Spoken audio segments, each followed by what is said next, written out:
Não sei se vocês repararam, mas eu deixei nas cadeiras umas etiquetas. Na verdade, são duplas de etiquetas que eu fiquei com medo de destacar e rasgar. Então, acho que qual que é a ideia, né? O professor Humberto usa bastante dinâmica, bastante participação de vocês. Então, acho que ia ser legal a gente colocar os nomes. Só assim, escrevam os nomes da forma com que vocês gostariam de ser chamados, tá? Então, se uma Denise quiser trocar por D, por exemplo, fiquem à vontade. É mais para ajudar para o professor identificar vocês, assim, para chamar o diálogo e para vocês também, para a gente ir gravando os nomes. Eu vou passar a palavra para o Guilherme já. O Guilherme vai contar um pouco dessa segunda parte, vai introduzir o professor Humberto Dantas. Pessoal, de novo, espero que seja uma tarde muito proveitosa, assim como foi a nossa manhã. Obrigado, Guto. Bom, pessoal, a gente vai fazer agora, continuando esse mergulho que começou com a palestra do Luiz Felipe, que foi muito boa, né, sobre liderança. Muito interessantes as colocações que ele trouxe, mas esse mergulho em aspectos da ciência política e das ciências sociais como um todo, da sociologia, que a gente quer trazer para essas discussões que a gente vai travar no curso. Humberto Dantas, além de ser um amigo, foi professor do INSPER há muitos anos, hoje é professor de vários cursos de pós-graduação aqui no Brasil, tem um programa na FIP, tem outro programa na USP também. Ele é uma pessoa que, assim como eu usei essa analogia com o Felipe, que transforma a causa que ele acredita também no meio de vida dele. Ele é professor de ciência política, como eu estava explicando para vocês, já tem doutorado na USP hoje, me contou agora que está começando o pós-doutorado dele na USP, graduado, mestre, né, e doutor pela USP. E ele faz esse trabalho que a gente vai conversar hoje aqui, tanto como meio de vida, como eu disse, remuneradamente, como professor de diversas cátedras em algumas instituições, mas eu queria destacar para vocês que ele também faz isso voluntariamente.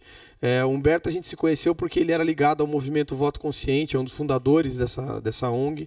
Ele dá cursos voluntários para alunos em escolas municipais, oficinas de política, para já começar a introduzir o debate político desde das crianças de menor idade, que vocês imaginaram, acho que 7 anos, né? A turma menor que você começa com 7 anos, faz isso voluntariamente, assim como ele é professor também. Então é uma pessoa apaixonada pelo que faz, vocês vão ver essa paixão na exposição dele, é um provocador nato, então acho que também a gente vai ter bons debates aqui.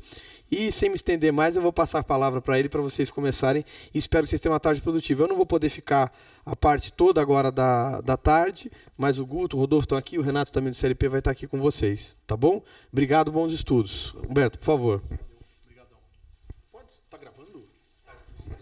Então tem que ser no microfone? Tem que ser no microfone. É? E se você quiser... Mas isso aqui... Deixa eu puxar aqui. Até onde eu posso ir, é isso? Mas olha, isso aqui tudo é seu, ó. Todo esse círculo aqui é seu, ó. Caramba. Que pouquinho. Tô brincando. Você chama quem for fazer pergunta para falar no microfone. Boa. Também pra gente ficar registrado. Legal. Se quiser, dá pra você entrar ali. Obrigadão. Ó, pessoal, mas não é pra achar que isso aqui é o remédio contra a timidez, a favor da timidez. Porque tem umas pessoas que ficam sem graça de usar esse treco aqui. O que me deixa meio zoado é esse fiozinho, mas eu vou resolver minha vida já. Pronto, agora eu fui. Boa. Bom, pessoal, boa tarde a todos e a todas. É um prazer, mais uma vez, atender um convite do CLP. É uma casa que eu trabalho desde 2013 e me orgulho muito disso, e toda vez que posso agradeço, e acho que a gente tem que fazer isso sempre que a gente tem oportunidade. Então, obrigado, CLP, obrigado pelo convite, né, a todas as pessoas que organizaram, né, e obrigado, obviamente, por vocês estarem aqui. Também quero deixar um abraço muito especial para a Mário, a gente trabalha junto em outras tantas coisas e é sempre bom te encontrar, eu acho muito legal isso. Bom, o meu objetivo aqui efetivamente é esse, né, que o Guilherme deixou muito claro, né, é provocar. Não que eu seja um mega provocador, mas eu acho que a gente precisa conversar a respeito de algumas situações, né, algumas questões que são importantes. Eu vou situar vocês, lá no meu primeiro slide do nosso conversa aqui, eu vou situar vocês o porquê talvez de algumas questões que eu trago aqui. Vocês vão perceber que talvez exista uma carga ou um pouco de mágoa na minha fala, mas se vocês sentirem que isso está impactando muito, vocês falam, não, Bertão, aí você tá exagerando, né? Mas eu vou tentar ser extremamente equilibrado. A grande questão existe um desafio, né? Quer dizer, vocês são formados em Direito, e eu tenho um amigo que diz o seguinte para mim, formado em Direito também, diretor-presidente de escola do parlamento, né, um cara que trabalha muito como advogado no legislativo. Eu não entendo a formação de vocês. Ele fala assim, eu não consigo, definitivamente eu não consigo entender a formação de vocês. Eu falei, por quê, cara? O que você tem contra os cientistas políticos e os cientistas sociais? Eu falei, cara, porque vocês são treinados para não ter posição. Então, para vocês, tudo é depende, olha só, veja bem, tem o outro lado e etc, etc, etc. Eu falei, cara, eu devolvo a bola para você como se a gente estivesse na partida de tênis, assim, cara. Eu dou uma raquetada e devolvo para você imediatamente. Eu falei, eu não consigo entender como vocês são tão posicionados em relação às coisas. Então, você compra a causa e vai até o fim, né? Eu falei, sim, mas nós somos treinados para isso. Eu falei, então, mas você já parou para pensar que eu também sou treinado para isso? Né? Então, vamos jogar esse tênis, né? Vamos bater essa bola. De uns tempos para cá, em alguns trabalhos, né, principalmente no MLG, lá do CLP, eu tenho dito para o pessoal, olha, eu vou passar um tema de trabalho para vocês aqui, mas eu vou chamar a atenção especialmente para o pessoal formado em Direito. Eu não quero posicionamento. Eu quero que você dialogue com os dois lados. Eu não quero posicionamento.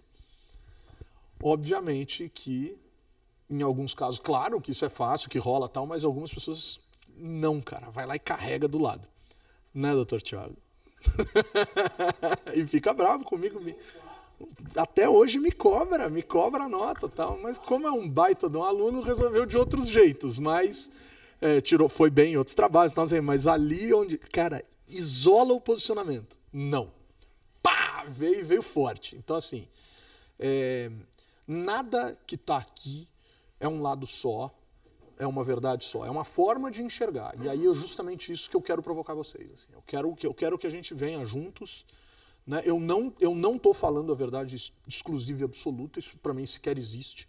Eu quero que a gente dialogue em termos de, pô, mas também tem isso ou tem aquilo, também tem o outro lado e não tem, e eu gostaria de construir exatamente isso com vocês, beleza? Então fiquem super à vontade, né? A gente não precisa se odiar para pensar diferente, né? Como o Brasil tem se especializado ultimamente em fazê-lo. Bom, estou dividindo nossa tarde aqui em 5 partes. Estou chamando a introdução de A Transformação, estou chamando a parte 1 de Universo Paralelo, estou chamando a parte 2 de A Imaginação Sociológica, estou chamando a parte 3 de Os Super-Heróis Sem Valores e estou chamando a parte 4 de A Lógica na Prática e Nossa Saída. Portanto, com temas, com títulos bem de novela mexicana, a gente pode tentar aqui avançar entre nós, beleza? Então vamos lá. Eu vou me apresentar rapidamente, não que seja muito diferente do que o Gui falou, só tem um detalhezinho ou outro e tal. Bom, eu sou formado em Ciências Sociais pela Universidade de São Paulo, com mestrado e doutorado em Ciência Política pela USP. Dou aula em faculdade desde 1999, comecei em termos de idade bastante cedo, né? Comecei como professor da Embi Morumbi com 24 anos e sou professor do CLP desde 2013. Atualmente eu coordeno os cursos de Ciência Política da Fundação Escola de Sociologia e Política, que é um curso de pós-graduação, e o curso de Economia Brasileira da FIP, além de ser, como está colocado ali em cima, professor do CLP e de alguns outros cursos de pós-graduação, mas aquele ali é o que eu, ultimamente tem me encantado com uma força muito intensa, assim, que tem sido um trabalho muito legal. Nos últimos 13 anos, eu coordenei ou fui professor de mais de 400 cursos livres de formação política. Eu acho que aqui tem uma primeira parada interessante. Em 2001, um grupo de cientistas políticos resolveu que queria ir para as periferias da aula de política e onde quer que fosse, onde fosse possível ir, a gente queria estar. A gente queria ir de qualquer jeito. A gente foi atrás de recursos, a gente precisava levantar dinheiro, a gente não conseguia fazer aquilo voluntariamente. E conseguimos alguns apoios e começamos a ir para os lugares da aula de política para as pessoas. A leitura era mais ou menos a seguinte, quer dizer, a gente tem um privilégio que é um direito, mas que tem cheiro de privilégio para boa parte da sociedade brasileira, que é algo muito simples de entender. A gente estudou em universidade pública, né? E universidade pública tem aroma de privilégio, por mais que seja direito, né? Quer dizer, existe uma dificuldade muito grande de as vagas atenderem às demandas. E a gente sabia que a gente tinha uma condição extraordinária em termos de acesso a uma educação de uma absoluta e extrema qualidade. Em 2001 eu estava no mestrado, a grande maioria desses colegas estava no mestrado e tal, Cientista político é demorado, cientista político é lento, cientista político tem dificuldade, cientista político vende mal, né? Então, cientista político tem seus problemas, então a gente conseguiu, né? A gente teve a ideia em 2001 e conseguiu colocar o primeiro curso no ar em 2003. Então, tem um hiatozinho aí de 2 anos, normal da carreira. E a gente foi lá e começou a fazer isso. E isso começou a ter uma repercussão muito legal e a gente chega hoje em 400 e poucas turmas ao longo desses anos. Parte dessas turmas, inclusive, com o apoio do Itaú e de uma fundação alemã chamada Konrad Adenauer, a gente tem conseguido ir, nesse caso específico desse projeto, às periferias de São Paulo conversar com jovens. E a gente tem ouvido coisas e sentido coisas muito legais, principalmente quando a gente abre mão das nossas posições para sentar e ouvir, para sentar e conversar, para sentar e dialogar, para entender as pessoas, para compreender quem são, como vivem, etc, etc, etc. Isso tem encantado muita gente e a gente tem produzido muito academicamente nesse sentido. Eu tenho uma empresa de consultoria chamada 4E Consultoria, eu sou analista político lá, sou associado de 5 economistas, né, apresento o canal Um Brasil da FEComércio e trabalho na Rede Vida de televisão, fui radialista, né, apresentei programa de rádio na Rádio Estadão durante 1 ano e fui colunista político durante 2, aí mantive o blog do Estadão e uma coluna no Jornal do Trem. Aqui um outro capítulo legal. O Jornal do Trem é um jornal que circula só na periferia de São Paulo, ele não entra, né, como a gente costuma dizer na redação. A gente fica das margens da cidade para fora. E essa é outra experiência maravilhosa, assim, é uma coisa muito legal. Esse jornal é distribuído nas estações de trem, diferente do Metro e do Destaque, que são entregues para os motoristas. O Jornal do Trem fica lá paradinho e o usuário do trem que quiser vai lá e retira. E a gente tem uma distribuição de 250 mil exemplares às sextas-feiras. Esse jornal chega no ponto de distribuição por volta das 6h30 da manhã, quando dá 7h30, 8 horas da noite. 7h30, 8 horas da manhã já não tem mais nada. E as pessoas gostam, escrevem muito pra gente, mandam muita mensagem, mandam muito e-mail e tal. E o objetivo é tentar decodificar o conteúdo dos cursos de política numa linguagem simples, em textos pequenos que estimulem as pessoas a gostarem de política. E sou conselheiro de algumas organizações não governamentais, enfim, tem aí uma trajetória legal no terceiro setor. Bom, vamos começar a nossa conversa aqui. Tudo bem, gente? Tranquilo? Alguma colocação, alguma questão? Então, beleza. Então vamos fazer uma reflexão introdutória aqui. Quem aqui conhece a história do ensino jurídico no Brasil? Quer dizer, por que o ensino jurídico apareceu no Brasil? Qual era o principal objetivo quando, na década de 20 do século XIX, o imperador autorizou a abertura de 2 escolas de direito no país, uma em São Paulo e uma em Olinda? O que era o grande objetivo desses caras? O que eles queriam com isso? Vocês chegaram a ter isso, não sei se na faculdade, contaram essa história, pensaram, refletiram?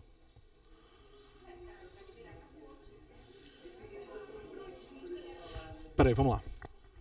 Vamos lá.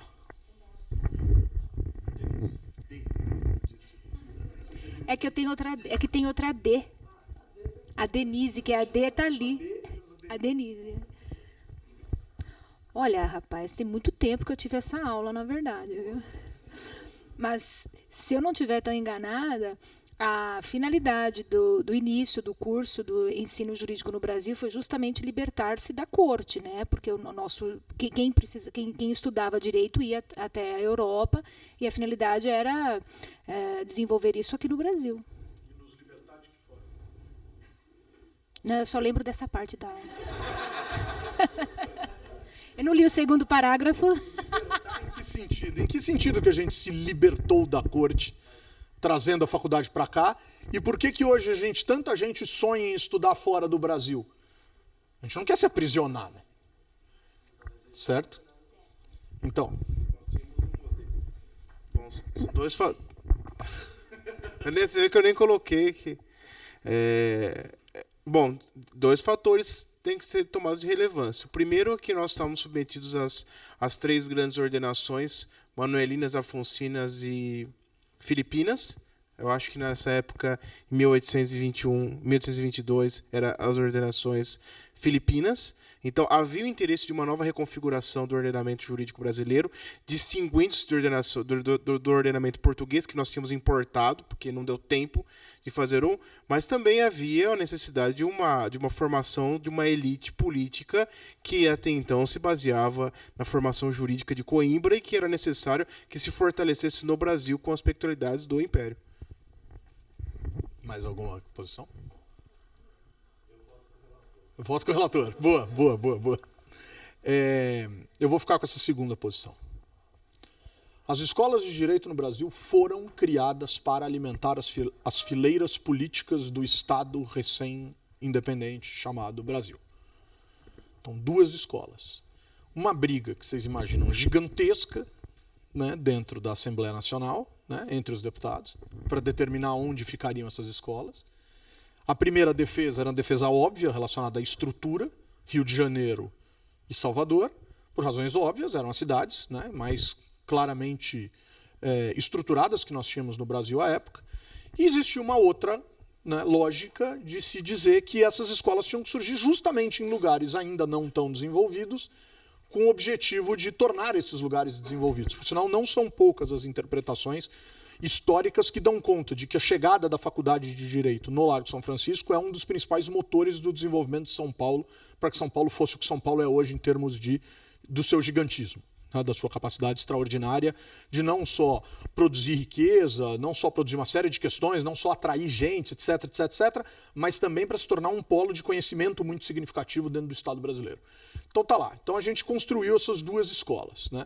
Olinda, em 1850 e pouquinho, 1853 e tal, reclamavam que era muito longe de Recife e, portanto, a escola mudou de lugar, né? Sai de Olinda e vai para Recife, porque Olinda e Recife são realmente muito longe, né? Como São Paulo é tão longe assim de Osasco, né? Ou tão longe assim de Guarulhos e coisas dessa natureza, mas a época, a realidade é outra, tal, claro que era longe e incomodou muita gente e a escola mudou para Recife. Então, formar a elite política nacional. A despeito de tantas outras coisas que, obviamente, tinham um impacto significativo, mas o intuito inicial era: o bacharel em Direito é o político que nós queremos formar nesse país. Isso é extremamente bem sucedido em matéria de estratégia. Não existia, por regra, a exigência de que o deputado fosse formado em Direito, mas o plano deu certo. E ao longo do século XIX nós fomos esvaziando o peso daqueles indivíduos formados em Direito lá em Coimbra e elevando significativamente o peso daqueles indivíduos formados em São Paulo e em Pernambuco. A ponto de que, um pouco antes da independência, a Assembleia Nacional Brasileira era predominantemente, mais fortemente, assim, quase casa de 80% a 90%, de acordo com o professor José Murilo de Carvalho, composta por deputados formados em Direito no Brasil, já no Brasil. Isso tem um peso gigantesco e importantíssimo. Essas escolas eram extremamente controladas pelo imperador. Levava ali, queria saber o programa, o que era ensinado, o que era dito, etc. Ao longo do século XIX tem uma discussão enorme sobre presença ou não presença em aula, sobre liberar chamadas, sobre exigir presença, uma escola mais livre. No século XIX a gente discutia isso. A gente acha que essas discussões são muito modernas, mas essas discussões existem. Né? Os alunos não queriam ir para a escola, etc. Achavam que não era assim que se aprendia, que era na prática que se aprendia o direito, que era nas discussões, que era nas sociedades secretas que surgiam nessas escolas, com ideias novas, por exemplo, relacionadas à questão do abolicionismo, relacionadas à questão do republicanismo, enfim, uma série de questões que foram surgindo dentro dessas escolas, sobretudo em virtude dessas questões relacionadas à formação dessa classe política. Outra coisa que a gente precisa lembrar é também parcela significativa da formação da lógica intelectual do país. Não existiam opções, né, no país. Eram as 3 escolas que formavam os doutores. Né? Os doutores advogados, os doutores do direito, os doutores da medicina e os doutores da engenharia. Esses são os doutores no Brasil. E todo o status que esses caras adquirem e todos os privilégios que esses agentes adquirem, justamente, dizem alguns críticos, por construírem as prerrogativas legais do país, por legislarem para o país de maneira clara e absoluta. Então, esses indivíduos legislam, e aí a grande provocação, a grande questão é entender se legislam para o país ou se também aproveitam a oportunidade para legislarem em benefício de suas leituras de mundo. Essa é uma das principais provocações de hoje. Então, quem legisla e para quem legisla e por que legisla? Claro que legisla para o mundo, mas legisla para si? Tem uma visão restrita de mundo? É claro que tem uma visão restrita de mundo. Qualquer carreira tem uma visão restrita de mundo. Todos nós temos visões restritas de mundo, dadas uma série de características nossas, dentre as quais, obviamente, a nossa formação. Então, o que seria democrático? Imaginar que todos fossem formados em direito e discutissem o país na sua visão de mundo? Ou pensar que seria interessante que a gente tivesse uma pluralidade significativa de posições, vivências, formações, etc, etc, etc, para que juntos essas formações pudessem se encontrar e pensar numa ideia de país? Tem uma discussão gigante ao longo da nossa história em relação a isso. Gigante, enorme, muito grande, muito grande. No século XIX não seria diferente. Só que acreditava-se muito na posição do direito como a ciência que efetivamente deve representar, porque, afinal de contas, se construir leis é o objetivo do legislativo, quem lida com isso, esse é um instrumento elementar do indivíduo que se dedica à ciência das leis. E essa é a discussão. Aí começam os problemas. Essa é a discussão pura. Uma coisa é dizer, pô, ninguém mais bem preparado para pensar isso em termos práticos e técnicos do que esses indivíduos, mas o problema é que eles carregam consigo outras tantas variáveis, outras tantas características, que não só aquelas associadas à sua própria formação. Então eu vou precisar pensar para além disso. E aqui entra a sociologia, por mais que a sociologia nem sequer existisse naquela época. Não tem sociologia no Brasil no século XIX. Tem leituras da sociologia sobre o século XIX, mas sociologia no século XIX não consta. Então vamos lá. Primeira pergunta, baseada na obra, claro que polêmica ou questionável, todas são, Raízes do Brasil, de Sérgio Buarque de Holanda. Quem acessa a burocracia no país? Essa é a primeira grande pergunta. Normalmente quem estuda. E quem estuda? Normalmente, quem tem dinheiro, quem tem posse, quem tem bens. E quem tem posse, quem tem dinheiro e quem tem bens, e sobre ancorados em quais valores e princípios elementares? Se você é um admirador, gosta, achou a obra legal, a resposta, infelizmente, vai ser trágica. Esses caras, filhos desses indivíduos que ajudaram a construir o país economicamente, pensando que foram donos, proprietários de terras, fazendas, posses e blá blá blá, etc, etc, etc, e que se entendiam, de acordo com o Sérgio Buarque de Holanda, maiores que o próprio Estado. Então, a Casa Grande, e aí outros tantos autores, né? A Casa Grande se bastava em si mesma. Então não tem Estado. Tem o desejo do coronel. E aí você vai para onde você quiser. As pessoas gostam muito de olhar para o Nordeste e apontar, né? Mas isso é absurdo, não faz o menor sentido. Isso é latino-americano, não é nem brasileiro. Mas a pessoa pode ir da literatura, ela pode ir de Jorge Amado a Érico Veríssimo, ela vai encontrar essa figura. Então, quando a gente vê, por exemplo, as pessoas acham muito bonitinho, né? Gabriela Cravo e Canela, que sobe na escadinha. Aí o turco olha de baixo, acha bonito, se encanta com a moça e não sei quem é. Isso é a parte bonitinha do Gabriela Cravo e Canela. Mas, na verdade, Gabriela Cravo e Canela é uma baita de uma crítica assombrosa ao coronelismo que vigia na Bahia. Então, ele está lá mostrando os coronéis, acertando casamento, acertando a vida de todo mundo. E aquele blá blá blá todo, aquela coisa toda. Agora vai para o sul. Incidente em Antares, Érico Veríssimo. Lindo, né? Super legal, os zumbis ressuscitam de dentro da bodega do cemitério e saem apavorando todo mundo na cidade. Essa é a parte que o cinema mostra, né? As minisséries especiais das madrugadas da Globo mostram. Essa é a coisa mais legal que tem no livro. Assim. Um Walking Dead brasileira, assim, super legal assim, essa série. O primeiro capítulo é muito legal, né? Porque ninguém mostra, assim, é raro mostrar a primeira parte, que é metade daquele tijolo do incidente em Antares. aí para quem curte cultura política brasileira, é infinitamente mais legal do que a hora que a zumbizada resolve ir pro planeta. A ficção científica ela é muito mais chata do que a vida como ela é. Claro, uma opinião, né? Mas, cara, quando aquelas duas famílias começam a brigar, bicho... Vou dar vou meter um spoiler aqui. Aquela parte que penduram o cara de ponta cabeça na árvore e botam um funil por trás do cara e despejam óleo fervendo no cara. Meu, que deve ser isso, bicho? Deve ser bizarro. E o cara, isso aí com puta riqueza de detalhes, tá? O cara foi morrendo, não sei o que, blá blá blá. Briga de família. Briga de família. Que você vai para um monte de cidade até hoje é o que você mais assiste. Guerra de família. Eleição sendo disputada entre duas famílias. O meu blog no Estadão, por exemplo, eu só falo disso. Assim, só falo de cultura política brasileira local. Assim. Raros são os textos que escapam disso. Segunda-feira, por exemplo, vai ao ar o texto em que o filho do coronel da cidade vai disputar a reeleição contra o motorista da ambulância, o Gari, no interior do Rio Grande do Norte. E dessa vez perde. E aí o cara pira, né? O coronel endoida. Eu acho que a novela deve ter ajudado, né? Devem chamar o cara de Coronel Saruê, deve ter umas coisas desse tipo, tá? Não sei o que, mas rola. Mas a ideia é essa, cara. Essa presença dessa cultura, desse coronelismo, dessa ideia de estar acima do Estado, tal, e blá blá blá, e etc, etc, etc.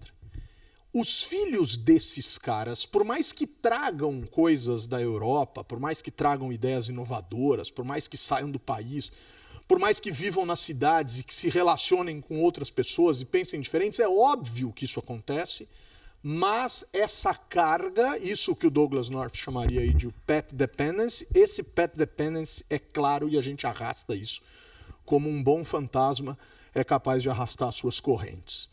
Então eu construo uma escola, eu construo 2 escolas para alimentar fileiras políticas, poucos são os que acessam, e para além daqueles que acessam e conseguem chegar nas fileiras políticas, esses caras também serão os caras da burocracia. Esses caras também serão os responsáveis pela burocratização do Estado brasileiro ao longo da sua formação. E aí das duas, uma, cara, ou a gente tem uma orientação ética legal muito clara de não desviar dos valores, ou a gente arrasta com a gente valores expressivos que vão fazer com que isso se perpetue na nossa sociedade e que ainda tenha hoje, em pleno século XXI, muita força na nossa sociedade. E esses caras, por vezes, são os nossos professores que nos influenciam e foram influenciados pelos professores deles, né, que tiveram aula com os outros professores dos outros e deles e das gerações anteriores e blá, blá, blá, blá, blá, e você consegue construir uma lógica de carreira que precisa ser extremamente desafiada, e isso é muito duro, isso é muito difícil, mas tem acontecido no Brasil. Então, é duro. É um desafio dos mais expressivos. E você cria um jeito próprio de ser. Ou seja, a carreira do direito, que é, em muitos casos, considerada uma carreira, claro que a gente não está falando dos seus agentes e generalizando isso, óbvio que eu nunca falaria uma bobagem dessa, mas que é considerada uma carreira acima da média em termos de nível de corporativismo, em termos de defesa dos seus interesses e de perpetuação de alguns valores que não dissolvem à luz dos novos tempos, isso vai aparecer e isso vai criar problemas expressivos para a nossa vida enquanto sociedade. A vantagem do que a gente tem hoje, o direito continua sendo, e é bom que seja, importante, claro, trazer o seu peso, mas o direito continua sendo uma carreira extremamente representada, por exemplo, nas fileiras do Congresso Nacional. É a carreira mais representada na Câmara dos Deputados, até hoje. Só que não mais com 90%, mas a última vez que eu fiz o levantamento em 2006 dava 25%, com base nas eleições de 2006. O direito passa então a conviver com as outras carreiras. Por sinal, tem uma discussão no começo do século XXI entre o ACM e o Michel Temer que é digna de reprodução. O Michel Temer vai presidir... Não, o Michel Temer é o presidente da Câmara dos Deputados no começo do século XXI, final do século XIX, começo do século XXI, e o ACM, o velho ACM, o Antônio Carlos Magalhães, é o presidente do Senado. E os dois entram em rota de colisão sobre reforma política. E o Michel Temer diz assim, tem que formar uma comissão de reforma política, o presidente tem que ser advogado e os membros e os partidos devem indicar advogados. Porque é o advogado quem sabe fazer a lei e quem lida com a lei no dia a dia.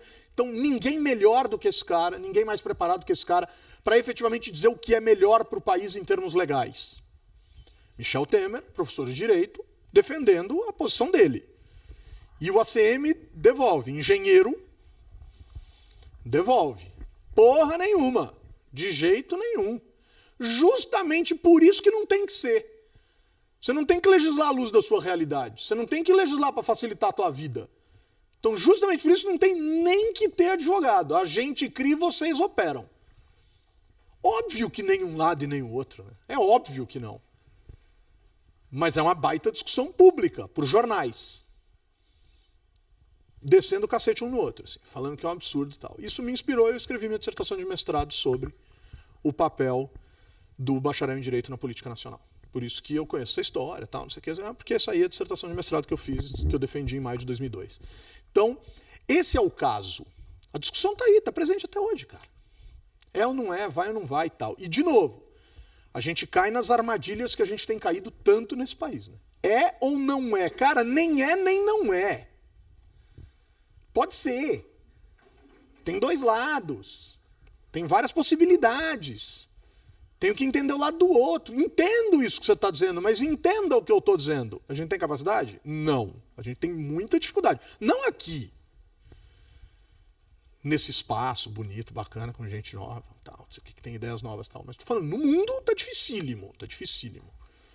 Né? O cara comprou um barco para navegar pela margem. Né? O cara odeia o leito. Né? E é da margem que ele tenta acertar o outro lado. Pá, pá, pá. Então esse é o grande lance. Agora, diante disso tudo, o que podemos pensar? Vou fazer várias paradas estratégicas. Vou dar uma de Harvard aqui, que eu aprendi isso em Harvard. Tem que parar toda hora e perguntar se está tudo bem, cara. Eu gostei dessa ideia. E aí, o que rola?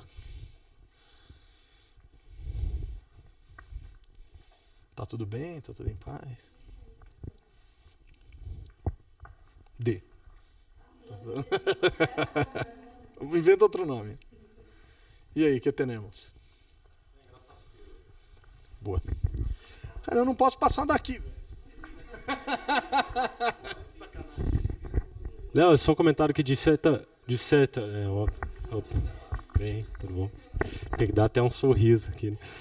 Né? Não, de certa forma gera uma reflexão de, claro, todos, pelo menos a maioria aqui é formada em Direito, mas eu nunca parei para pensar, bom, sou formado em Direito, bacharel, advogado, qual o meu papel político como formado em Direito? Sua dissertação de mestrado é interessante, porque eu nunca parei para pensar, necessariamente eu tenho um papel político, como, claro, cidadãos têm e tal, mas pelo background jurídico, né, será que eu tenho um objetivo político, uma finalidade política por eu ter essa formação em Direito? Né? Eu nunca parei para pensar nisso, assim. Claro, a gente atua na sociedade e tal, mas necessariamente uma atuação mais, não sei, centralizada nisso, um foco nisso, nunca parei para pensar. Então, é uma reflexão que você despertou para mim. Valeu, obrigado. Ó só, Cris, a faculdade existiu para isso. Né? Item número 1 da sua utilidade, do seu objetivo, da sua meta, do seu intuito. É isso. Eu, imperador, quero que esses caras aqui cheguem na política nacional. Isso ainda existe? Esse é o legal de perguntar. Ainda existe? Existe, cara. E não só no desejo, porque se for no desejo de vocês, se todo mundo aqui levantar a mão e disser assim, meu sonho é ser político um dia, porra, tesão pra cacete, bicho. Animal. Porra, que bom se todo mundo pensasse assim, se todo mundo quisesse ser, se todo mundo pensasse politicamente, respeitasse a política, desejasse a política, quisesse a política. Fantástico. Mas não é isso. A escola vende isso como sonho.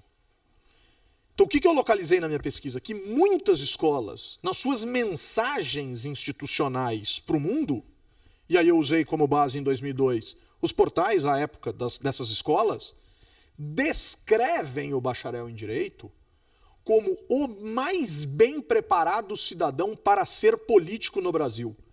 Claro que não são todas. Claro que não são todas. Mas algumas ainda vendem claramente essa mensagem. Você também se formará e poderá ser ou ocupar espaços políticos como, e aí 2 pontos, deputado, vereador, prefeito. Espera um pouco, cara, tem uma distorção. E aí eu desço o sarrafo na minha dissertação, eu desço a pancada nisso, dizendo assim, espera um pouquinho. Eu só não posso, por lei, ser analfabeto. Onde está escrito que eu preciso ter um diploma de direito para ser deputado, vereador, né? E que isso me daria uma condição extraordinária em relação aos demais, principalmente pautado na ideia de que uma boa parte dos parlamentos brasileiros tem assessorias justamente para cumprir essa lacuna. E é essa parte técnica que me faz trazer, por exemplo, 2 indivíduos, 2 agentes, um mais claro e mais historicamente consolidado, que é o bacharel em Direito para o meu lado, e o outro hoje, eu acho que isso vai aumentar e vai crescer cada vez mais, o gestor público ou o administrador público, como o cara que também vai precisar estar ali do meu lado. Agora, a minha habilidade extraordinária não necessariamente diz que eu preciso ser um técnico para ocupar um espaço. A teoria da democracia não diz isso. Por mais que em alguns países se torne muito claro. Vou dar um exemplo interessante para você. Eu estava na Alemanha em 2010, aí um prefeito recebeu a comitiva brasileira que estava visitando a Alemanha e falou assim, fiz questão de receber vocês aqui na escola de administração pública do meu estado, porque eu já fui reitor dessa escola, fui eleito prefeito. Aí o cara estava assim, 1 minuto de palestra apresentando, um brasileiro já levantou a mão, prefeito. E você foi eleito prefeito porque é formado em administração pública? Ele olhou e falou, sim, eu não levaria meu cachorro doente no escritório de arquitetura, né, e não chamaria um veterinário para construir a minha casa. E aí todo mundo começou a rir, e riu mais do que o normal. Né? Aí falaram assim, e por que vocês estão rindo tanto? Não era uma piada. Não, é porque o cara que te perguntou é veterinário. Né? E aí o cara ficou todo sem graça, sim, mas é um direito. Não, mas então por que você se acha tão extraordinário em relação aos outros? Porque o cidadão me cobra isso. O cidadão me cobra ter passado por essa escola. Ele quer que o prefeito seja. Mas, cara, isso é das sociedades. Tem sociedades que exigem certas coisas, tem sociedades que exigem outras coisas para que os indivíduos os representem. E a democracia permite isso. Então, assim, o interessante é isso. Se o desejo é seu, a despeito da formação, isso é fantástico. O estranho é que te vendam isso, né? Te atraiam para uma determinada carreira, te vendendo uma coisa que, com todo respeito, absolutamente não demanda em nada, em termos legais, a existência desse diploma para você se consolidar nessa posição. E isso é muito legal. E aí tem uma outra crítica muito interessante, que é, quando você lê esses sites dessas escolas, na verdade, nenhuma escola à época era correta ao afirmar o que efetivamente é o diploma de bacharel em Direito. O diploma de bacharel em Direito no nosso país, ele é apenas, entre aspas, porque, é difícil obter, né? É complicado, tem que estudar pra cacete e tal, mas ele é só uma pré-condição para as principais coisas que as faculdades te vendem. Porque você não se forma bacharel em Direito e é advogado. Você precisa prestar o raio do exame da ordem e passar. Se isso é bom, se isso é ruim, vai depender da opinião de cada um. Você não é juiz, você não é promotor, você não é procurador, você não é nada em termos dessas carreiras mais tradicionais. Você tem a pré-condição para ser. E é impressionante, as escolas não dizem isso. E aí você pode dizer, isso é óbvio. Não é tão óbvio assim, não é todo mundo que sabe disso desde o começo. Principalmente em relação a ser advogado, a advogar. Né, com autonomia, né? Quer dizer, não estou falando daquelas coisas que o cara não tem OAB, pede para o outro assinar, aquelas coisas que a gente sabe que acontece em todas as carreiras, né? Estatístico, por exemplo, que vende assinatura em pesquisa eleitoral, né? Para sair a pesquisa sem o cara ter visto a amostra, enfim, várias dessas pré-condições estranhas aí que os caras ficam negociando. Então não é uma crítica ao direito, é uma crítica em geral, ao nosso jeito de fazer as coisas, os nossos jeitinhos. Mas essa discussão é uma discussão que ocorre pouco. Principalmente aos olhos da grande sociedade. Claro que dentro da carreira isso é muito mais claro, isso é muito mais bem discutido. Mas aos olhos da sociedade nem tanto. Pensando nisso, o que a gente poderia chamar, o que a gente poderia conceber por uma democratização da justiça? Diga, cara. tem que haver um registro aqui. Obrigado. Claro. Você fez uma avaliação do impacto, acho que não tem uma base comparada, mas do papel do bacharel em Direito no período para o desenvolvimento do Brasil. E se você vê alguma contribuição, sei lá, algum diferencial por ter sido bacharel de Direito que construiu essa política brasileira, se tem alguma coisa, se fez alguma avaliação de desenvolvimento do país nesse sentido. Show.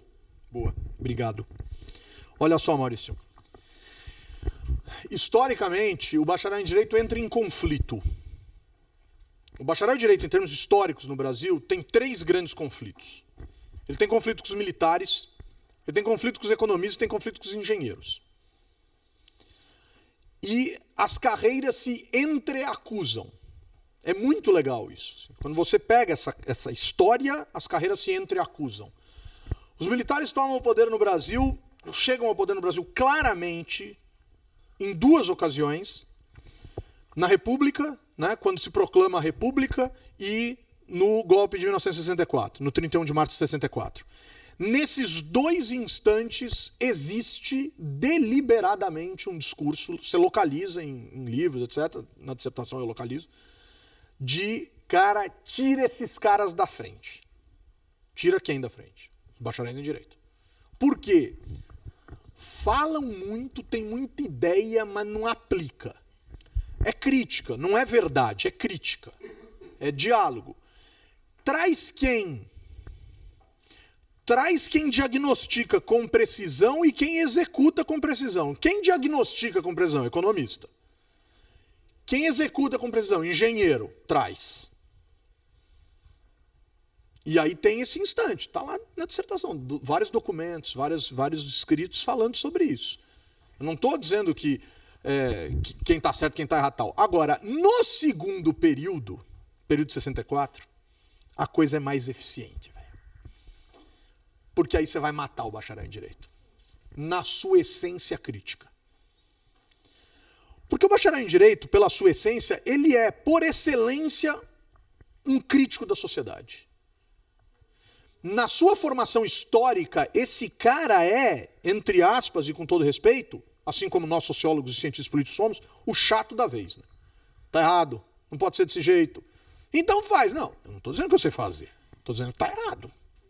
Estou dizendo que vocês vão levar em consideração isso e fica naquela discussão. A ciência política adora isso. Se bem que ciência política agora está virando engenharia, né? Tudo é matemática, modelo, tal, não sei o quê. Mas enfim. Então, ele é o crítico. Só que, cara, crítico não combina com autoritarismo, né, bicho? Crítico combina com democracia, né? Crítico no autoritarismo só atrapalha. E aí os militares têm uma ideia brilhante, cara, brilhante. A faculdade de Direito, claro que tirando as ultra power top plus sofisticadas, mas vamos combinar entre nós que a faculdade de Direito é uma faculdade muito barata. Lousa, giz, biblioteca, quadro, professor e vamos embora, cara. E vamos ter aula, e vamos conversar, vamos falar. Se comparar com engenharia e medicina, então não tem nem o que dizer. Aí é barata mesmo. Então ela é barata em termos absolutos, para o que se custa formar uma faculdade, e ela é barata em termos relativos. Aí é mesmo. Fantástico. O que eu vou fazer então? Putz, eu tenho a crise dos vestibulares de 68 no Brasil, cara. Um monte de gente que entrou no ensino médio com a promessa de que era para avançar e saiu do ensino médio e se perdeu. Olhou e falou, pô, mas não tem faculdade para fazer essa bodega desse país, cara. Eu quero estudar. Fácil. Faça direito. E aí, cara, abre a porteira de um jeito assim para escancarar, assim, cara. Abre, e aí é a explosão do ensino superior no Brasil. 68 e no começo da década de 90. São os 2 momentos de maior explosão de vagas no ensino superior do Brasil em todos os tempos, pelo menos até o começo do século XXI. E aí é legal, né? Porque aí eu vou ofertar o direito como uma faculdade barata, vão surgir os tradicionais, vocês já devem ter ouvido falar, cursos de final de semana, que existiam mesmo, não era modo de dizer. Você passava com uma Kombi, sei lá com o raio que fosse, por São Paulo catando professor, desembargador, juiz, promotor, arrancava essa galera toda, enfiava dentro de uma Kombi, levava para o aeroporto, enchia um avião, mandava para o interior do estado. Isso acontecia em vários lugares. O avião descia na sexta-feira, no final da tarde, aula sexta-noite, aula sábado o dia inteiro, aula domingo até a hora do almoço, botava todo mundo no avião, trazia de volta para a capital e o curso era o curso de final de semana. E você tinha, nesse dia, a mesma carga horária que se você fosse todas as manhãs ou todas as noites para a faculdade. E esses cursos ficaram conhecidos como curso de final de semana. Você não tem reunião de docente, você não tem planejamento acadêmico, você não tem nada, cara. Só, você vai dar aula de direito constitucional. Mas parou aonde, começou aonde, quem dá eleitoral, quem dá não sei o quê, quem dá teoria geral do Estado. Monta um programinha aí para encher o saco. A Kombi vai passar 4 horas da tarde no teu escritório e vai te levar embora. Isso você vai ter que fazer. E é óbvio que fazia. Pagava bem, etc, etc, etc. As pessoas faziam. E a coisa funcionava desse jeito. Os cursos de final de semana. Então, qual que é a grande crítica dos críticos que avaliam e analisam o mundo do direito? Que isso dizimou a carreira. Acabou o senso crítico. Virou um técnico operador de lei. Que decora, sabe exatamente onde está, o que está escrito, etc, etc, etc. Mas não tem senso crítico para aprimorar todo o adensamento do avanço do Estado, da concepção de Estado, da ideia de sociedade, blá, blá, blá, etc, etc, etc. Isso vai se esvaindo, vai acabando e vai ficando restrito a determinados centros de excelência de conhecimento e o resto é decorar. E é isso que é exigido, inclusive, em boa parte dos casos. Primeira fase do exame de ordem, por exemplo. Um decoreba bizarro. Pelo menos em boa parte dos casos. Então, cara, é um negócio assombroso o que fizeram com a carreira. E você continua fazendo isso vendendo milagres, né? Torne-se bacharel em direito e você será milionário, e isso é completamente errado de dizer, porque o que tem de gente por aí com diploma de direito na mão, você não sabe nem o que fazer com isso. É uma das faculdades mais disseminadas. E detalhe, em 2002, a grande mega top power preocupação da OAB era que a gente chegasse em 500 escolas. Em 500 portas abertas com um título em cima, Escola de Direito. Quantas tem hoje? 1.200? 1.200 hoje, né? 1.200 e pouquinho, assim, até o ano passado. Muitos foram fechados entre 2000 e 2010, começaram a fazer uma avaliação diferente. Então, dependendo da avaliação da quantidade de bacharéis aprovados na prova da ordem, a ordem deixou de indicar os cursos. Então, tem a quantidade de cursos que existem, que são registrados no MEC, e eu não sei, eu chuto uns 3 mil. E tem aqueles indicados pela ordem, que a ordem diz que são cursos de qualidade, é o selo de qualidade da ordem. Na verdade, o que... Por exemplo, existem vários cursos no Rio que não tem... Existem vários cursos no Rio que não tem esse selo da ordem, mas que funcionam normalmente. O que realmente importa é a validação do MEC. Esse selo da ordem é apenas uma questão de... Enfim, não tem uma questão tão prática, um impacto tão grande assim. É que alguns fecharam por falta de dinheiro mesmo. Mas não por não terem o selo da ordem. Quando a ordem instituiu o selo, muitos cursos fecharam porque não tinham, os alunos foram para outros cursos. Porque, por exemplo, no Rio de Janeiro... Exatamente. Uma das faculdades públicas privadas que tinham era Cândido Mendes. E, por exemplo, tinha FGV, tinha PUC. Enfim, né? Que não tinha o selo. Então, não era tão impacto assim.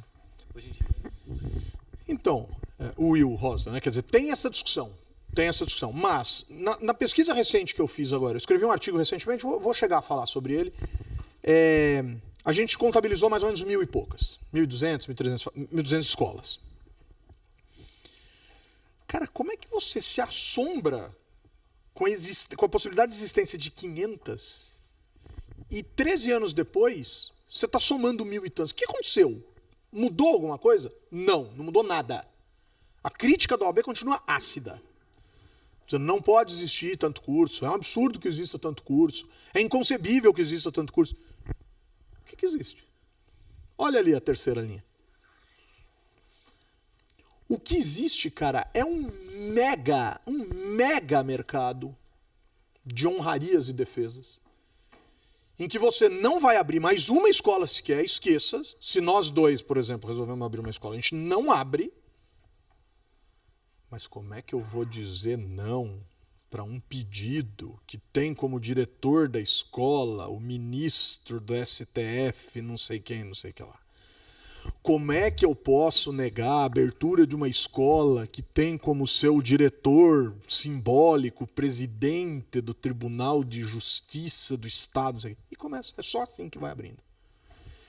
Então isso vira um mercado bizarro, de honrarias e de distribuição de privilégios com base num corporativismo histórico assombroso, escolas muito boas sendo montadas, a bem da verdade, mas podem olhar, sempre vai ter uma figuraça que por vezes sequer aparece na escola como o cara que é meio que o patrono do curso.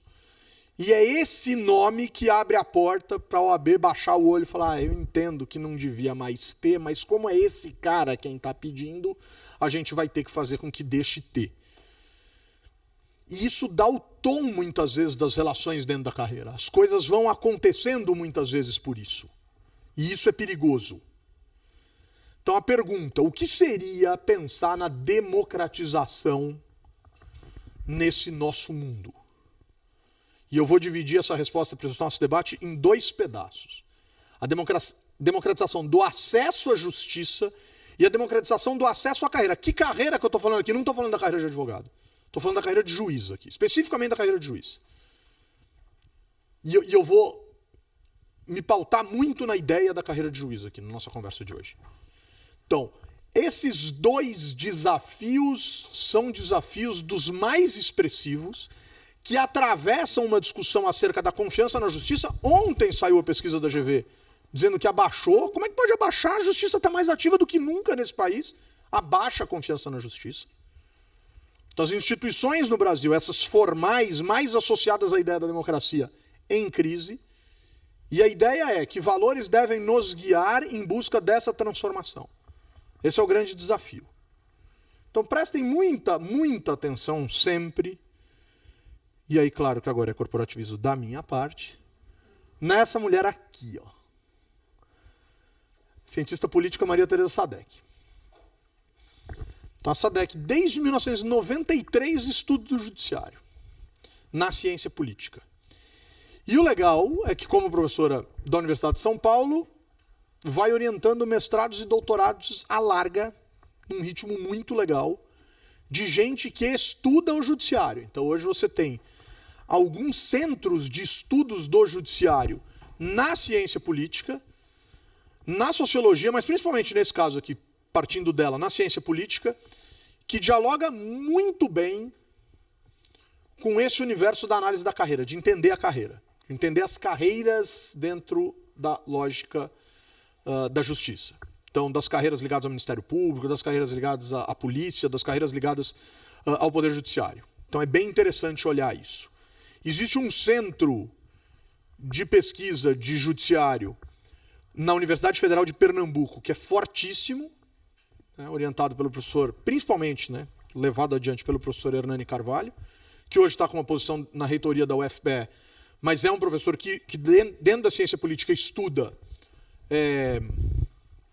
justiça, poder judiciário e tal, dentro da ciência política, mas ele é bacharel em Direito, ele é formado em Direito. E aqui na faculdade, na GV Direito, a professora Luciana Gross Cunha também pesquisa muito isso. Ambos são, digamos assim, entre aspas, e obviamente com todo respeito, filhotes da Sadek. Todos estudaram com ela, fizeram doutorado com ela.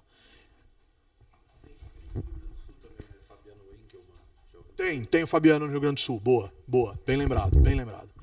Né? E tem aqui na USP também, tem o Conrado Hubner, que também circulava nesse meio, enfim. Tem essa galera e vai do sul ao norte mesmo. Tem toda a razão, cara. Legal, bem lembrado o nome do Fabiano. Esses caras vão tentar entender o judiciário. Eu tive a oportunidade de trabalhar, por exemplo, com o Hernani, sou amigo do Hernani até hoje, mas tive a oportunidade de trabalhar com ele na época em que a professora Sadek recebeu um apoio internacional fortíssimo para tentar entender o perfil da carreira do delegado de polícia no Brasil. Recebeu um financiamento para pesquisar a carreira de delegado em 7 estados brasileiros. E foi legal porque a gente fez uma amostra gigantesca e tinha que entrevistar os delegados. O Hernani tem uma passagem interessante em Recife. Ele está conversando com um delegado, a gente tinha que ficar lá no IDESP, aqui no bairro de Sumaré, ligando para os lugares, para as delegacias e tentando marcar as entrevistas, né? E óbvio que tomava cana, a vida do cara é super dinâmica, uma hora ele está na delegacia, outra hora não está, tal. E o Hernani vai encontrar um delegado e começa a fazer a entrevista. Tinha um questionário estruturado, tal, você tinha que ir passando pergunta e tal. O Hernani está lá fazendo a entrevista com o cara, de repente entra um cara assim na sala dele, na sala do delegado, Delegado, não sei o que, aqueles termos, né? Casa caiu, não sei o que, não sei o que lá, não sei o que lá, pô, não sei o que, abre a gaveta, cata a arma, vira pra ele e fala assim: vamos lá, velho, agora você vai ver o que é a minha profissão na prática. Claro que a resposta é: claro, delegado, tô indo, né? Deixa eu só pegar um negocinho aqui, deixa o cara aí, não vai, né? Aí ele conta assim: cara, eu não sei o que aconteceu, cara, eu me investi, né, daquela adrenalina toda e pá, fui atrás do cara, entrei com o cara na viatura e fui. E saímos pelas ruas de Recife a milhão com a viatura, entramos numa favela e fomos com o carro para dentro de um campo de futebol e aí fizeram uma roda de viatura assim e descemos e começaram a atirar para tudo que é lado. Aí ele falou: cara, aí quando eu vi, eu tava agachado atrás de uma viatura, ouvindo tiro para tudo que é lado. Fui rastejando, entrei numa casa, saí por trás da casa, entrei na favela, saí correndo, fui parar num bairro, não sei nem em que bairro eu tava, peguei um táxi, voltei para casa, comecei a chorar, né?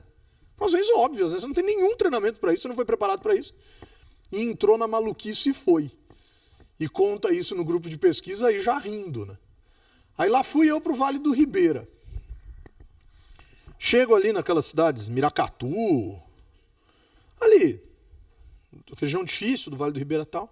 Estou conversando com o advogado, com o delegado, estou entrevistando o delegado. O cara se exalta, puxa a camisa, abre, se mostra o peito, olha aqui, isso aqui é uma safena, não sei o que, essa profissão é uma merda, e reclama. Aí entra um cara, assim, com uma faca desse tamanho, num plástico, zipado, assim, coloca em cima da mesa, tá aí, né? Falei, pegamos o cara, não sei o que, a faca toda ensanguentada, eu olhei para aquilo, olhei para ele.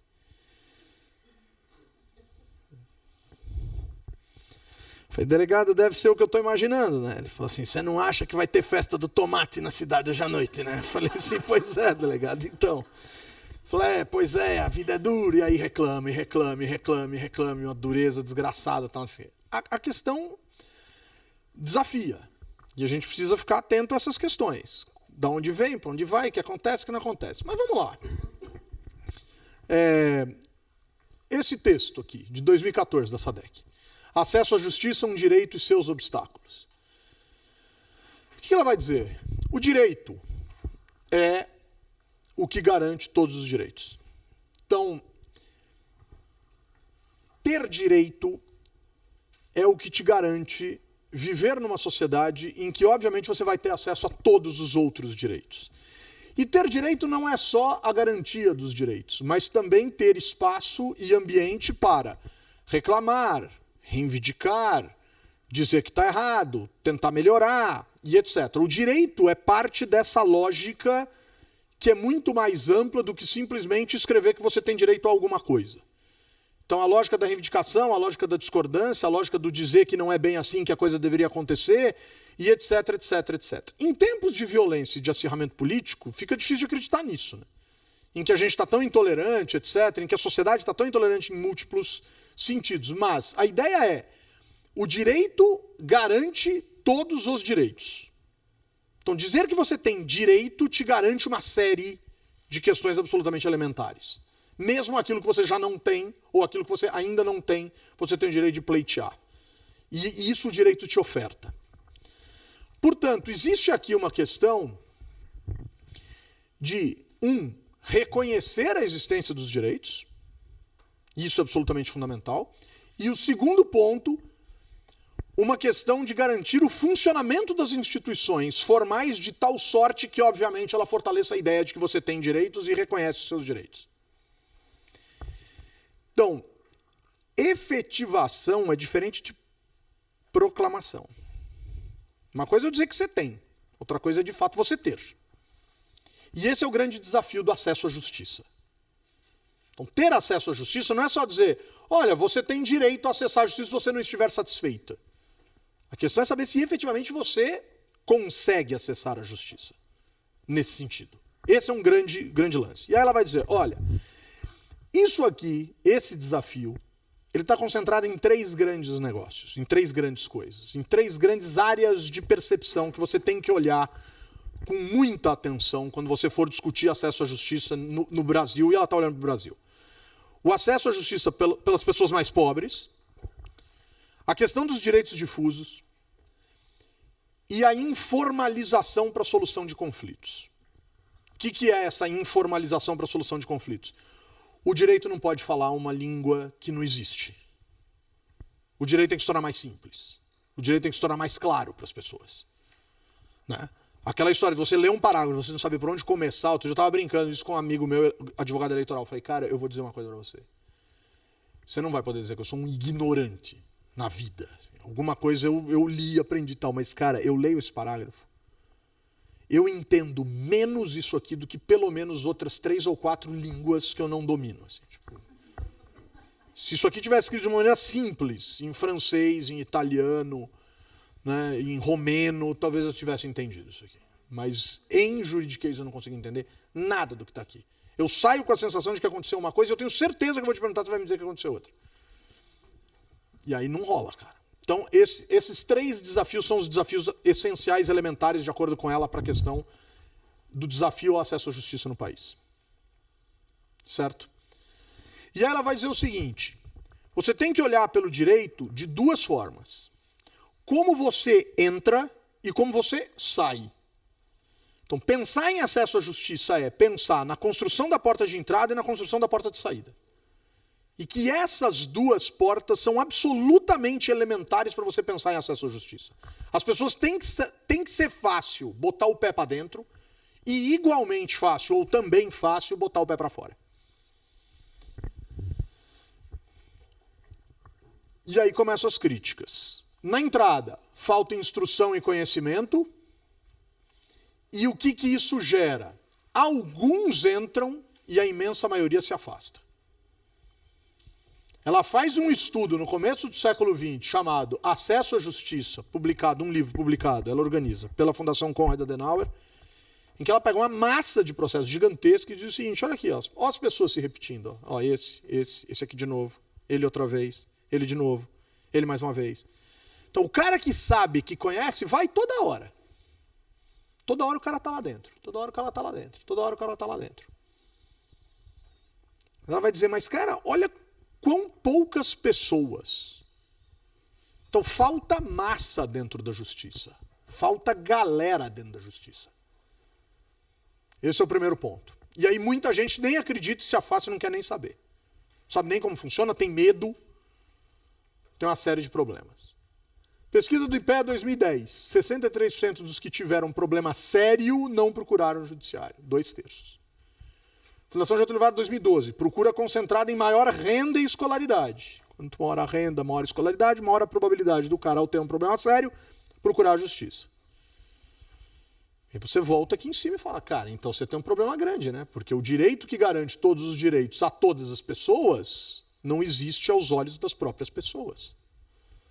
E eu tenho um problema grave com isso. Não, mas todo mundo que eu conheço, conhece, sabe e entende. Sim, todo mundo que você conhece, que muito provavelmente vive num mundo que você conhece. Que não necessariamente é o mundo de uma parcela expressiva da sociedade. E isso é um problema dos mais graves, são problemas mais sérios. Saída. Se existe um sentimento de descrença na justiça, por exemplo, a pesquisa que saiu ontem da GV, é que eu não tinha visto ontem, eu preparei ela antes de ontem. A pesquisa que saiu ontem da GV, que está estampada em todos os jornais hoje, que diz que o índice de confiança no judiciário é de 34 sobre 100, piorou, parece, pelo que eu me lembro, foi para 29. Então, para além da descrença na justiça, na falta de confiança na justiça, há um sentimento no cidadão de que a justiça é eterna. Nossa, vou entrar com o processo hoje, cara. Isso vai demorar uns 200 anos para não sei o quê. Eu lembro da minha mãe, por exemplo, recebendo uns precatórios e dizendo, filho, eu acho que essa é uma das partes da minha herança para você. Aí um dia ligou alguém, sei lá de que jeito, dizendo, olha, dá para entrar numa ação pública, mas aí tem que deixar um pedaço para não sei quem, aqueles esquemas, né? Aqueles que você não entende. Aí ela fala, velho, entre tirar 80% hoje e tirar 100% daqui a não sei quanto tempo, eu vou enfrentar, eu vou ficar com os 80. Aí entrou nos 80. Falei, dona Isabel, vende-se, cria-se dificuldade para se vender facilidades. CNJ 2012, altas taxas de congestionamento no judiciário, muitos processos e um sentimento de justiça amorosa. Ruim para entrar, trágico para sair. Tenso. Lembro um filme de terror que eu assistia quando era criança, na Globo, passou umas 207 vezes. Que era um lance que as pessoas morriam na montanha-russa, tal, não sei o que. O filme chamava Pague para entrar, reze para sair. A sensação é essa. Então é o filme da montanha-russa. Terror na montanha-russa. Tenso. Difícil. Por que eu estou insistindo nisso? Isso aqui é um desafio para nós. Então vamos lá. Ali era um texto dela, aqui é uma entrevista que ela deu. Bom, a despeito disso, claro, mas todas as horas. Diga, Natália, eu vou pedir para você vir aqui. Não. Era muito rápida. Tá. A Mika está dizendo que 60% das pessoas que tiveram, 63 tiveram um problema sério e não procuraram o judiciário. 2010, eu não manjo pouco disso, ainda não tinha muita cultura de arbitragem e mediação, então elas não procuraram do tipo, o problema não foi resolvido. E não foram procurou-se outros meios de resolver o conflito. Não sei se a pesquisa chega nessa profundidade. Não sei se simplesmente os problemas continuam existindo, ou se foram resolvidos por questões... Exato. Mediação, conciliação... Em cima disso, veio essa proposta de mediação e arbitragem, mas eu acho que são pessoas que não tiveram problema resolvido. Eu tenho essa impressão. Agora um detalhe, incluam nessa lista coisas que vão para além do mundo do direito. Claro, né? Resolveu por conta própria, desistiu, né? Ou milagre não, mas uma questão geral resolveu. Quer dizer, eu tenho um problema sério, preciso ir à justiça resolver, putz, mas alguém determinou que não é mais assim. Não tenho mais o problema, pode acontecer, certo? Mas não tem essa profundidade na pesquisa. É porque assim, a lei de juizado especial é de 95, então já existia uma retirada de burocracia do acesso à justiça desde 95. Né? Mas eu acho, assim, cada um tem uma realidade, mas dentro da minha realidade, sou advogada, as pessoas têm preguiça de... Tudo bem que tem o problema do processo é lento, tem muita coisa, mas vou te dar um exemplo bem rápido, assim. Da minha casa. Minha irmã casou no passado, na lua de mel teve muito problema, assim, mas muito, com a agência de viagem do Brasil. Fala, minha irmã, eu faço de graça, ela chegou, ai, Denise, que preguiça. Eu falei, não, minha filha, nós vamos entrar com uma ação, porque tipo, foi muito absurdo, foi só lua de mel. Ai, sabe por que você está aqui? Porque eu jamais pararia para pagar um advogado. Então, eu acho que tem um problema do judiciário, não tô, né, tudo tem vários pontos de vista, mas também é a cultura do brasileiro, é um povo muito... então, às vezes, até com a gente mesmo, coisas absurdas que você tem um direito e as pessoas acabam deixando passar. Então, acho que essa pesquisa tem um lado das pessoas perderem a confiança e tal, mas tem um outro lado da nossa cultura, lá de trás, de ou querer resolver do jeito que dá, ou deixar para lá. O povo é muito... Eu vejo muito pessoas próximas, com um nível cultural bom, pessoas que têm acesso, porque a gente sabe também que isso faz diferença. E as pessoas, mas foi... Entendeu? E aí acaba chegando uma pesquisa com isso. Também é um lado que às vezes as pessoas não falam, né? Isso é super importante e que fique claro, isso não se restringe ao mundo do direito, né? Quer dizer, putz, seria... Cara, por que você presta tanto serviço por fora? Abre uma MEI, né? Abre uma microempresa, você vai pagar pouco imposto, você vai ficar certinho, você vai declarar, mas abrir empresa é muito chato, o cara não vai trabalhar, tem que ir no contador, blá, blá, blá. Recall do carro, por exemplo, eu recebi um SMS essa semana, você precisa fazer o recall do airbag do seu carro. Não, bicho, ficar sem carro um dia, ir lá, deixar o carro aqui. Aí minha mulher, você ficou louco, cara, é nossa segurança, é um airbag, não é a chapinha de cima da frente da direção com a marca do carro que vai cair no teu colo. Tá bom, mas eu vou ver se eu resolvo esse negócio. É tenso. Só um último exemplo, fora do direito, médico tem isenção de rodízio em São Paulo. Quem é médico em São Paulo vai no CRM, minha irmã é médica. Meu cunhado, ele tinha tanta multa, eu falei, Cristiano, que preguiça, deixar de dar plantão um dia pra ir lá. Gente, não é possível, mas você sabe, você tá pagando R$3.000 no ano de multa, e as pessoas vão deixando, e a vida, o negócio vira uma bola de neve quando você vê. Muito provavelmente o carro tá em nome da empresa. Não, então, porque aí você não tem a pontuação, mas paga o dobro da multa e é melhor. Tá o nome dele pra piorar, então as pessoas são muito acomodadas, as pessoas têm preguiça e... problematização, o que seria problema sério? Não, então, não sei. Não conheço. Pelo seguinte, a pesquisa, essa pesquisa em especial, está citada nesse texto da Teca, né? E eu não sei exatamente o que é o problema sério. Assim. A pesquisa, ou IPEA, fala em problema sério. Eu não sei definir o que é claro que a pesquisa define. Né? Então ela cita a pesquisa. Aí eu tomei o texto, né? O slide está orientado por esse texto e lá no texto ela não fala o que é problema sério.